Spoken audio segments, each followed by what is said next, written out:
want you right now to think of something that feels and sounds really exciting. It feels really good imagining it happening in your life. Maybe it's a career, a event, a program, whatever it may be. Something that feels like a yes, right? And then it feels contracting because all the fears come in, right? All the thoughts of unworthiness.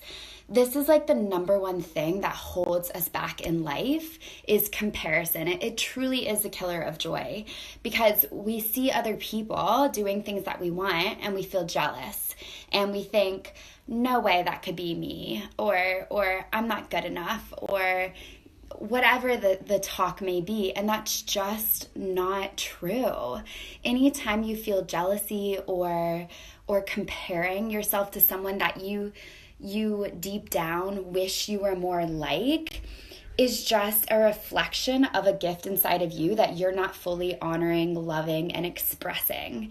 You are fully worthy of living the life that you desire, of waking up and knowing how to create that inner peace and inner calm, of living out a career every single day that you are wildly obsessed with, of being madly in love with someone if that's something that you desire, of only spending time with people who light up your soul, of having an abundance of money so that you have financial freedom.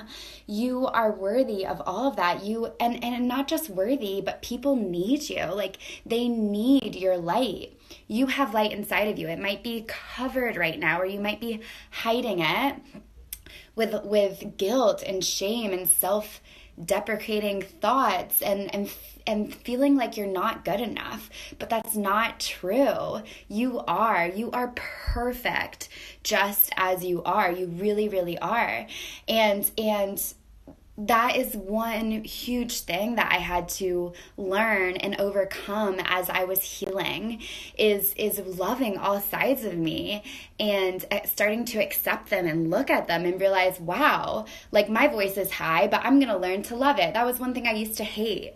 The way that I dance and my parts of my personality, and there's so many things that I used to hate and like try and shove away, but these are all parts of us that whenever we learn to look at them and realize like, wow, I am just unique and I get to love that part of me. And when I love that part of me, I can shine and I can be a light for my family, my friends, my clients, all of you. Like, when we fill ourselves with love, life gets so much easier. And there is no finale. There is no end game. This is a lifelong journey. Just with my coach this morning, I just started crying. And that's one thing that I've really learned with, studying successful people and in this whole healing journey. There's never an end. I've met some of the most successful people in the industry that I'm in, and they're always doing work on themselves, but they are working hard at letting it be fun and loving that journey, So it's time to stop choosing to stay stuck out of fear of what people think. When I started my business, I didn't ask a single person for advice. I only tune into my intuition because people aren't going to get it. People aren't going to approve of everything that you desire, what your heart desires. It's going to be new. It's going to be different. That's normal. And you get to lean into that anyway because you're going to be doing work no matter what. You're going to be feeling funky feelings no matter what. So why not do what feels good in your system? Go sign up for the acting class. Go sign up with the coach. Go apply for the job. Go ask the person out. I don't care if you're a girl or a guy. Ask them out if you like them. Like, do what makes your heart happy. You don't know how long you are on this planet. It's time to stop choosing to stay stuck. I did it forever. It was the yuckiest feeling. And anytime I catch myself doing it now, I move through it and out of it. And I ask, what can I learn here? How can I love myself more?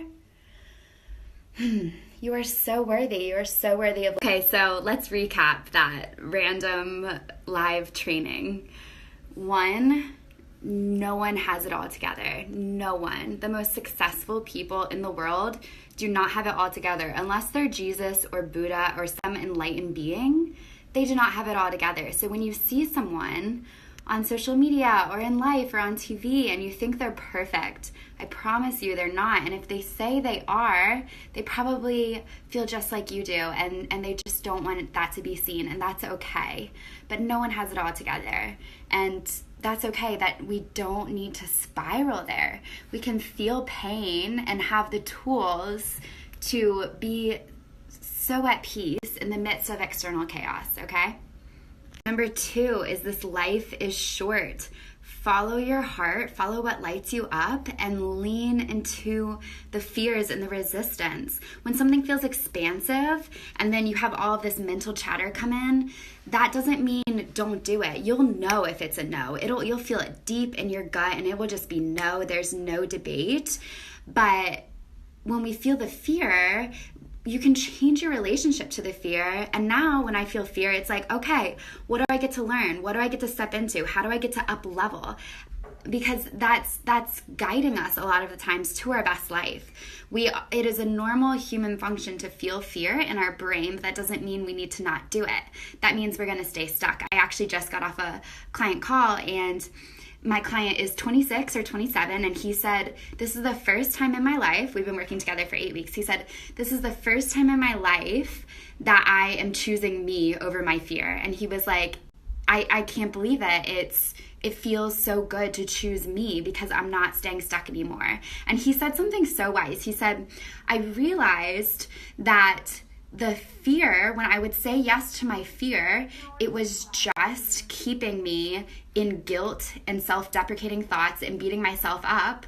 And then when I chose fear, it felt a little uncomfortable, but I felt so proud after, right? And we're always chasing sensations, right? So you're not safe saying yes to your fear. You're keeping yourself stuck. You're feeling guilty. You're feeling ashamed. You're feeling like there's more to life and you don't know why you don't get to have it, but you do. Just lean into that resistance and say yes, and you're going to feel so proud after. It's going to be like, why did I make that such a big deal in the first place? 3 is to stop caring so much about what other people think. We just have to. You do not want to wake up when you're 97 and say, I didn't follow my dreams because Janet would have made fun of me. You know, like, this is your one life, and people come into your life for a reason, a season, or a lifetime, and we can't let what other people think stop us from following our dreams. When I started this Instagram, I had so many fears for years and years and years, and it just wouldn't go away. So I started it, and I didn't ask a single person what they thought, because I was like, this is the time. I'm choosing me. I don't want what anyone else thinks to influence me. And then I started it, and if people were to judge me or make fun of me or whatever it is, then I don't need them in my life. You know, you are so worthy of being filled with only people who love you. They don't need to understand you, but if they don't unconditionally love you, then they don't deserve you, and that's just the truth.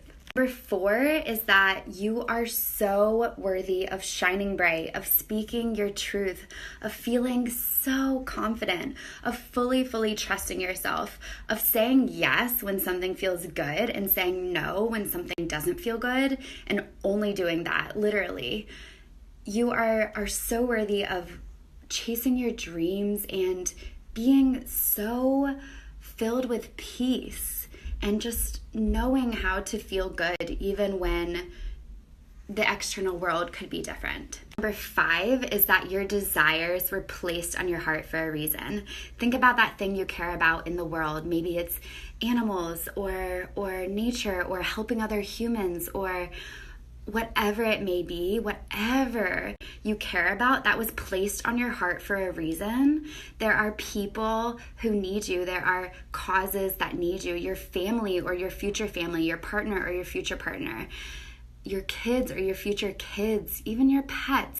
We all need you to shine bright, to be your happiest, best self, to work on you, to start choosing you. A lot of people think it's selfish to work on me, but it's the best thing you can do is to work on you, because then you're this light that is going to be shining for everyone else, and you can move the needle forward in the causes that you care about.